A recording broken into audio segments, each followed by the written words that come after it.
ऐसे भगवान की तरफ कोई इशारा करके पूछिए आपके कौन लगते हैं, तो आपके और हमारे पास उसका तुरंत उत्तर होना चाहिए, भगवान क्या लगते हैं हम। और जब रिश्ता बन जाता है ना, तो फिर अपने आप मेलझोल बढ़ने लगता है, वार्तालाप। अनजान राह चलते से थोड़ी आप बातें करते हो, बातें तो उसी से करते हो जिससे आपका कोई रिश्ता होता है। अभी भगवान से बातें क्यों नहीं होती हमारी? कोई रिश्ता नहीं। वो भगवान है, हम भक्त हैं, हम दास हैं, ये रिश्ता नहीं है। एक रिश्ता क्या है वो हमारे, और जब वो रिश्ता बन जाएगा, चाहे वो मित्र का हो, चाहे वो प्रियतम का हो, चाहे वो पुत्र का हो, कोई भी भाव हो, तब अपने आप मिलना जुलना बढ़ेगा, वार्तालाप बढ़ेगी, बातचीत बढ़ेगी।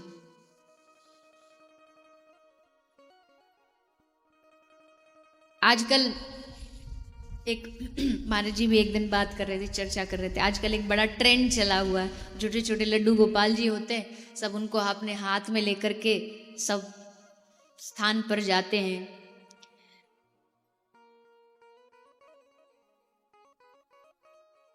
तो गलत है सही है, अब मैं गलत कहने वाली तो खैर कोई नहीं होती, मेरा अधिकार नहीं है, ये किसका पता नहीं क्या भाव है।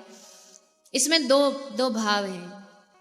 पहली भाव ये वाला तो अच्छा है कि जैसे आपके घर में कोई बच्चा है, बालक है छोटा सा, आप कहीं जाते हो, उसको घर में अकेला नहीं छोड़ करके जाते, आप उसको साथ लेकर के जाते हो।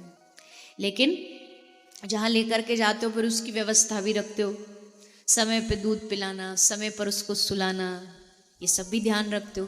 तो अगर आप इस भाव से कि ये हमारे हैं, इनके साथ, इनके बगैर मैं कैसे रहूं, उस भाव से लेके जा रहे हो, बड़ी अच्छी बात। पर विशेष ध्यान ये रखें कि उनकी सेवा में कहीं भी अपवित्रता ना हो, झूठ फूट का ध्यान रखें, कहीं भी जाकर के रख दिए ऐसा नहीं हो, विशेष उनका मर्यादित हो।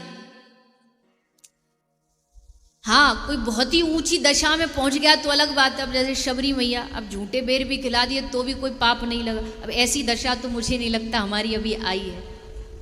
विदुरानी ने छिलके खिला दिए तो भगवान राजी हो गए, ऐसी तो अब हम अभी हमारी सीढ़ी आई नहीं। अभी हम बड़ी नीचे स्तर में हैं भक्ति में, तो हमको थोड़ा ये ध्यान रखना चाहिए मर्यादा का। बाकी भगवान से तो अपनापन, जिसका अपनापन हो गया, जिसका मेरापन भगवान से हो गया, उसका जीवन धन्य है। आज तक हम दुनिया में कहते आए हैं, घर मेरा है, परिवार मेरा है, बच्चे मेरे हैं, रिश्तेदार मेरे हैं, गाड़ी मेरी है, पर असली जीवन की धन्यता उसी दिन होगी जब हमारे हृदय से निकलेगा ये भगवान श्री राधे गोविंद, ये श्री ठाकुर जी मेरे। कोई ज्ञान नहीं। कल आपने केवट का प्रसंग सुना, केवट कह रहा है राम जी को कि मैं तुम्हारा मर्म जानता हूं। बताइए, बड़े बड़े वेदज्ञ, बड़े बड़े विद्वान, वेद पाठी ब्राह्मणों की ये हिम्मत नहीं होती भगवान से ये कह सके हम आपको, आपकी मर्म को जानते हैं। एक नाव चलाने वाला कह रहा मैं जानता हूं तुम्हारे मर्म को। किस बल पर, किस भरोसे पर? कि राम जी मेरे हैं, ठाकुर जी मेरे हैं। ये मेरे के बल पर व्यक्ति कुछ भी कर सकता है। भगवान मेरे, ये मेरापन जब पैदा होता है ना, तो अपने आप फिर रस बढ़ जाता है, मन में अपने आप भाव बढ़ जाता है। इसलिए आज घर जाके जिस भी भगवान को आप मानते हो, मैं आप देखो, मिठाई बेचने वाला तो मिठाई की बड़ाई करेगा, ठाकुर जी हमारे हृदय में, तो हम तो ठाकुर जी की बात करेंगे। पर आपकी जिसमें श्रद्धा, जिसमें रुचि, आप जाके रात को अपने आप से पूछना उनसे क्या रिश्ता है आपका। मान लीजिए किसी ने भगवान को अपना मित्र बना लिया, अब मित्र से कैसा व्यवहार, जो व्यवहार आप मित्र से करोगे वैसे ही आपको भगवान से करना। कहीं घूमने जा रहे हो, तुरंत फोन उठा के मित्र को कहते चलोगे आप, ठाकुर जी हमारे, हम ठाकुर जी के। ये भाव जागना ही भागवत का फल है। मैं हमेशा कहती हूँ, भागवत कथा सुनने के बाद मुक्ति मिले न मिले, भागवत सुनने के बाद पुण्य मिले न मिले, भागवत सुनने के बाद मन में ये आ जाए कि हाँ हमारा प्रभु से जन्म जन्म का रिश्ता है, और वो रिश्ता बड़ा प्यारा है। हंस हंस बातें करत सखीरी, यह कुंवर कहाँ को भूप, ये कहाँ का राजा है, ये कहाँ का राजकुमार है, जब देखो हंस कर के मुस्का के बात करता है। ऐसा सुंदर श्यामल अंग पीत पट शोभित, माथे मुकुट अनूप। भगवान श्री कृष्ण की यही माधुर्यता है। देखो राम जी को किसी को घायल करना हो तो उनके पास शस्त्र है। कौन सा? राम जी कौन सा शस्त्र धारण करते? किसी को घायल करना हो तो राम जी के पास धनुष बाण है। भगवान नारायण को किसी को घायल करना हो तो सुदर्शन चक्र है। भगवान शंकर को किसी को घायल करना हो तो त्रिशूल है। पर भगवान श्री कृष्ण चंद्र को किसी को घायल करना हो तो ना उनको तलवार चाहिए, ना त्रिशूल चाहिए, ना बाण चाहिए। उनकी एक मुस्कुराहट काफी है, उसी से घायल कर देते हैं। ऐसा ठाकुर जी का स्वरूप है, ऐसा श्री राधा रमन लाल का स्वरूप है। मैंने देखो पहले ही कह दिया, आज की कथा बड़ी रसमयी कथा। इसके लिए आपको वृंदावन में ही मन रखना पड़ेगा, ब्रज में ही अपने मन को लेकर के जाना पड़ेगा। और ये ऐसा छलिया ठाकुर है, नटखट ठाकुर है कि जो सदियों सदियों से, करोड़ों करोड़ों वर्ष से जो ध्यानस्थ बैठे रहते हैं ना, उनको एक झटके में उनका मन चुरा करके उसको अपना बना लेता है। तो उत्सव मना, इसके बाद अब श्री ठाकुर जी लाल जी हो गए 4 दिन के। तो जब भगवान 4 दिन के हुए तो उनसे उनके मित्र मिलने आए, ठाकुर जी के बेस्ट फ्रेंड उनसे मिलने आए। और ठाकुर जी के बेस्ट फ्रेंड कौन है?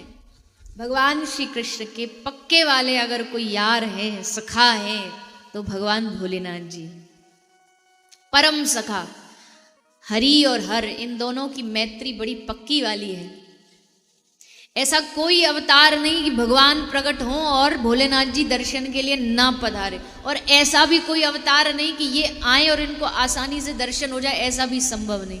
इनको रूप को देख करके सब घबरा जाते हैं कि जी आप तो बाहर ही रहो तो बढ़िया है। बाबा भोलेनाथ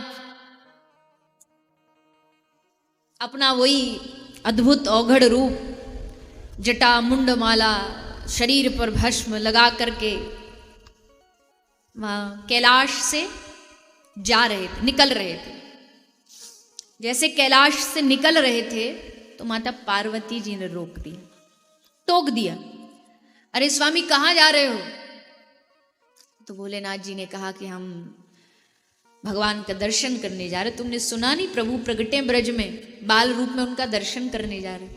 पार्वती जी बोली, इस रूप में कोई घुसने देगा आपको? इस रूप में छोटे से बालक के पास? ना ना ना, इस रूप में कोई दर्शन नहीं कराएगा। एक काम करो, आप रूप बदल के जाओ, थोड़ा ये सांप सपूरे हटाओ, अपने मुंड माला हटाओ, एक थोड़े से। भोलेनाथ जी ने कहा, अच्छा दर्शन नहीं होगा अगर इस रूप में जाएंगे? बोले नहीं। अच्छा तो ठीक है। भोलेनाथ जी बोले, लो, भगवान के दर्शन के लिए तो कुछ भी करना पड़े तो करना चाहिए। तो रूप को थोड़ा सा बदलने लगे। तभी भोलेनाथ जी के गले में जो उनके पार्षद सर्प रूप में पड़े थे वो बोल उठे, हे स्वामी आपकी आज्ञा तो एक बात कहें? हाँ बोलो। ये छोटा मुंह बड़ी बात है, पर बात बड़ी पक्की है। क्या? ले नाथ, हमने सुना है कि दुनिया में कोई भी व्यक्ति हो, अगर भगवान के पास उसे जाना हो ना दर्शन के लिए, तो जैसा वो है वैसा ही जाना चाहिए, बनावटीपन से नहीं जाना चाहिए, दिखावे से नहीं जाना चाहिए, भीतर से कुछ और बाहर से बढ़िया अपना रूप बदल करके जी देखो हम ऐसे, भीतर पाप भरा और भगवान से जा करके ऐसा दिखा रहे जैसे हमसे बड़ा कोई धर्मात्मा नहीं। अरे भगवान से क्या छुपा पाओगे? छुपा सकते हो भगवान से? जैसे हो वैसे जाके भगवान को कह दो, पापी हैं तो हैं पर तुम्हारे हैं प्रभु जी, हम भले बुरे सब तेरे, बुरे भी हैं तो तुम्हारे ही हैं, अच्छे भी हैं तो भी तुम्हारे। दिखावटी बना करके जाओगे ना तो भगवान को पसंद नहीं आएगा। पर हमको दिखावे की इतनी आदत पड़ गई है, दुनिया में दिखावा करते करते हम भगवान के पास भी दिखावे से चूकते नहीं है। कहीं उसने सुना था कि दान करना चाहिए, महात्मा जी कह रहे दान करना चाहिए, तो मंदिर में जाके भगवान को कह रहा है कि प्रभु दान तो करना चाहिए, पर कह रहा हाथ जोड़ के, नहीं विद्या नहीं बाहुबल नहीं खर्चन को दाम। कैसे करूं दान? पैसा ही नहीं। नहीं विद्या नहीं बाहुबल, हे प्रभु नहीं खर्चन को दाम।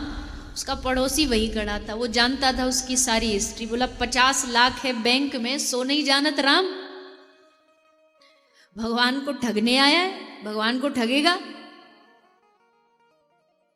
पर झूठ ही लेना झूठ ही देना, दुनिया में ये सब झूठ करते करते हम भगवान से भी झूठ, गुरु से भी झूठ, भगवान से भी छल कपट। तो भगवान कहते हैं मोही कपट छल छिद्र न भावा, निर्मल मन जन सो मोहि पावा।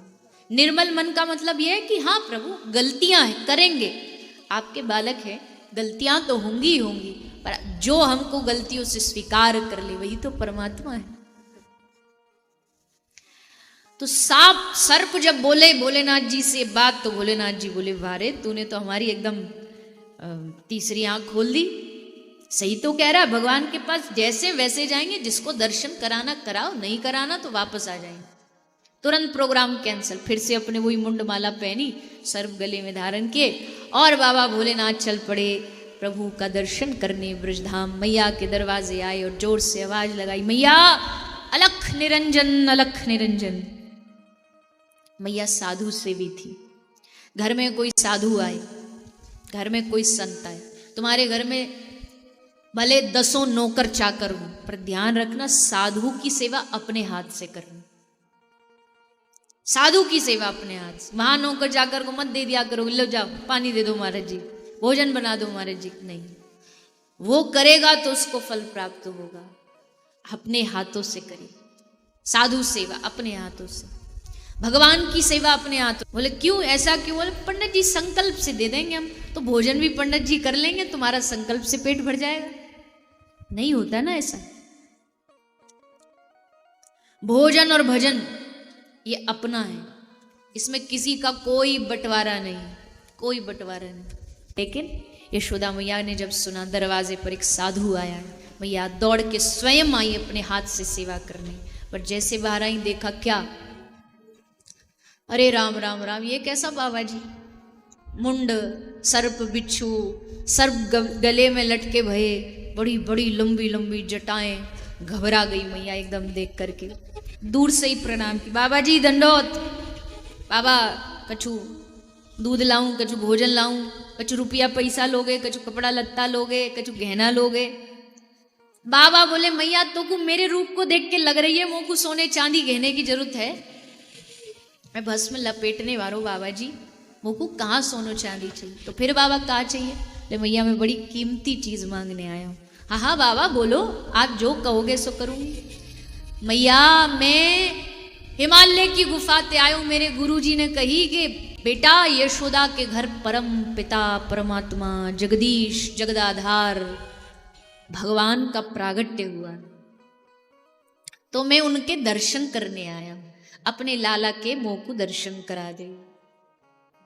जैसे भोलेनाथ जी बोले, मैया बड़ी जोरते हंसी। मैया बोली अरे बाबा लगे तू गलत एड्रेस पे आ गए हो। बाबा मेरे घर में कोई जगदीश जगदाधार कोई परम पिता ना है, मेरे घर में तो मेरा छोटो सो लाला है, 4 दिन को लाला है, अभी तो वहां पे अच्छे ते आंख भी खोलनी ना आवे और तू कह रहे हो भगवान है। बाबा ना गलत जगह पे आए। बाबा बोले मैया जगह तो एकदम सही है, बस तू दर्शन करवा दे, एक बार लाला को बाहर ले।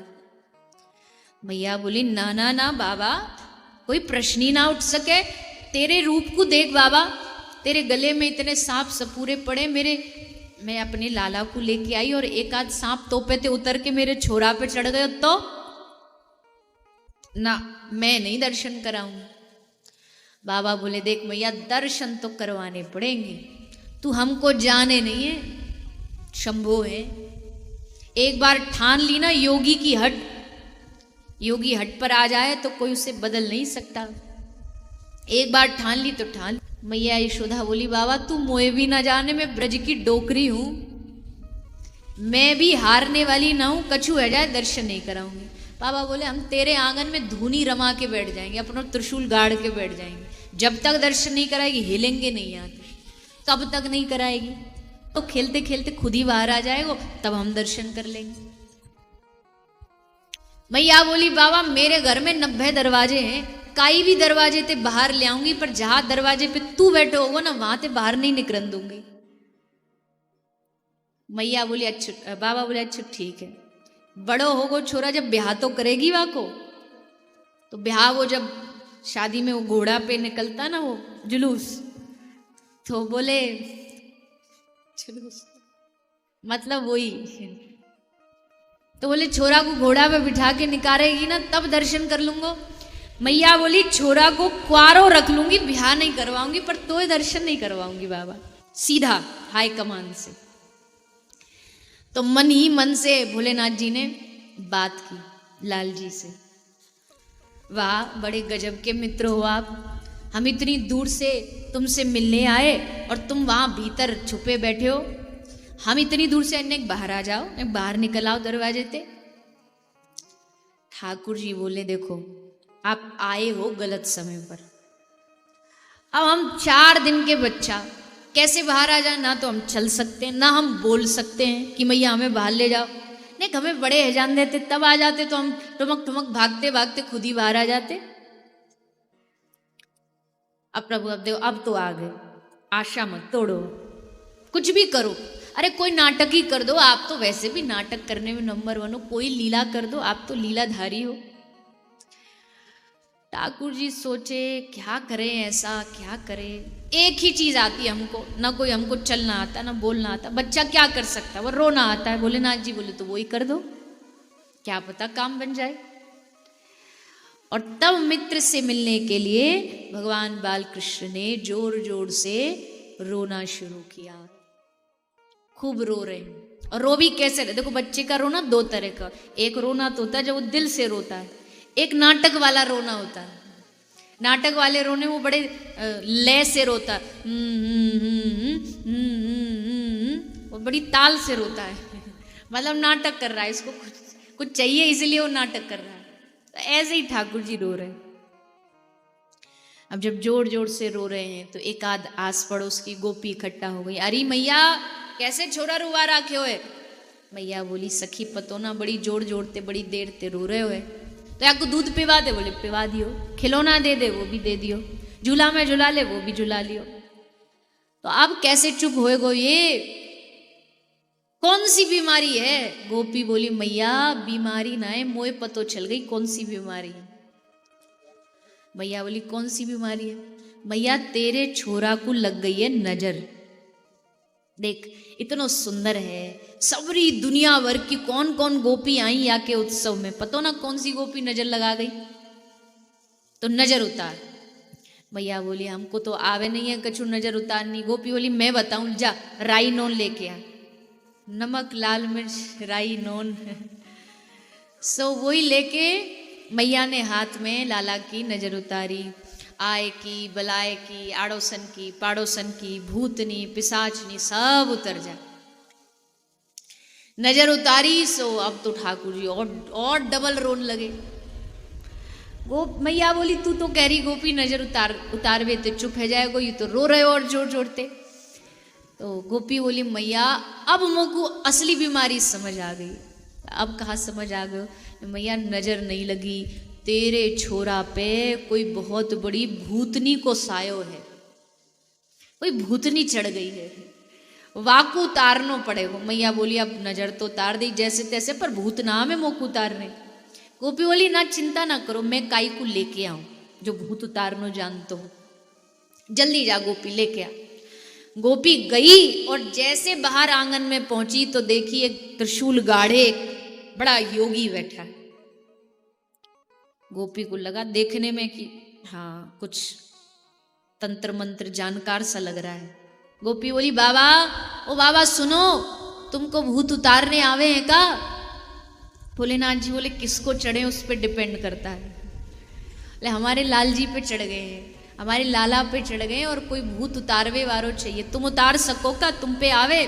धन्यवाद। भोलेनाथ जी बोले अरे गोपी क्या बात कह रही है तू, भूत उतारने आ रहा है, अरे हमारा नाम ही भूतनाथ है, हमने बड़ों बड़ों के भूत उतारे, ये कौन सी बड़ी बात है, ला अपने लाला को अभी उतार दे। तुरंत गोपी भागी भागी भीतर गई, चलो मैया मिलो बाबा।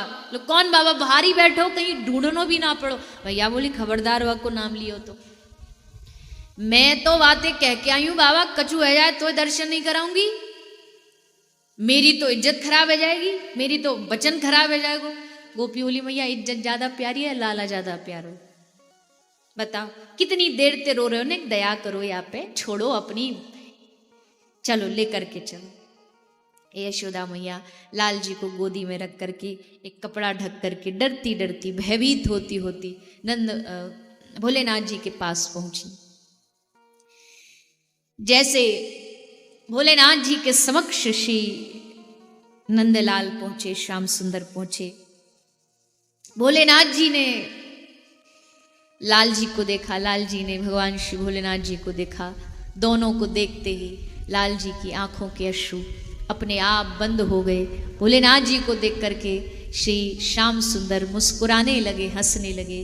जैसे मैया यशोदा ने देखो, अरे ये तो बाबा जी ने दूर से ही देख करके काम बना दियो, तो मैया बड़ी खुश रह गई। मैया समझ गई कि ये कोई पहुंचो हो महात्मा है, सो और पास ले आई, और पास ले आई। ला करके लाल जी को भोलेनाथ जी की गोद में दिया। भोलेनाथ जी ने लाला का दर्शन किया और बड़ा सुंदर अद्भुत हरि और हर का मिलन हुआ। बहुत सुंदर सुंदर यहाँ अलग अलग ब्रज के भाव हैं रसिक जनों के।